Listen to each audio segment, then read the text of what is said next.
Question is unit vector parallel to the resultant of the vectors a is equals to 4 I cap minus 3 j cap and b is equals to 8 I cap plus 8 j cap will be। तो इस question में हमें पूछा गया है unit vector parallel to the resultant of a plus b vector के resultant का parallel unit vector पूछा है। तो हम पहले बेसिक वेक्टर का देख ले। कोई भी वेक्टर अगर देखे, फॉर एग्जाम्पल दिस वेक्टर, ये वेक्टर जो होता है इसका मैग्नीट्यूड और इसके डायरेक्शन से बना होता है। इसका यूनिट वेक्टर अगर देखें तो वो जो आता है गिवन वेक्टर डिवाइडेड बाय उसका मैग्नीट्यूड। तो ये जो हो गया ये यूनिट वेक्टर आ गया है। ये यूनिट वेक्टर डायरेक्शन रिप्रेजेंट करता है और यूनिट होता है, किसी भी वेक्टर का यूनिट वेक्टर रिप्रेजेंट करता है। तो हमें क्या पूछा है, unit vector parallel to the resultant of vector. अभी इन दो वेक्टर का रिजल्टेंट जो होगा a प्लस बी, इन दोनों का रिजल्टेंट इसे हम r कंसिडर कर ले, ये वेक्टर आएगा।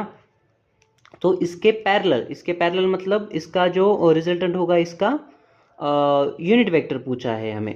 तो इनको हम पहले ऐड कर ले, a plus b 4 i cap minus 3 j cap plus 8 i cap plus 8 j cap is equals to r vector. इसे अगर सॉल्व करें 4 प्लस 8 12 आई cap minus 3 j cap plus 8 j cap plus 5 जे कैप। तो ये जो हो गया ये हमारा नया वेक्टर आ गया है। इसका हमें यूनिट वेक्टर निकालना है। अभी यूनिट वेक्टर अगर निकालना होगा तो इसका हमें पहले मैग्नीट्यूड निकाल ले। इसका मैग्नीट्यूड अगर देखें तो अंडर रूट 12 का स्क्वायर प्लस 5 का स्क्वायर, ये जो होगा under root 144 plus 25 under root 169 जो कि आएगा 13।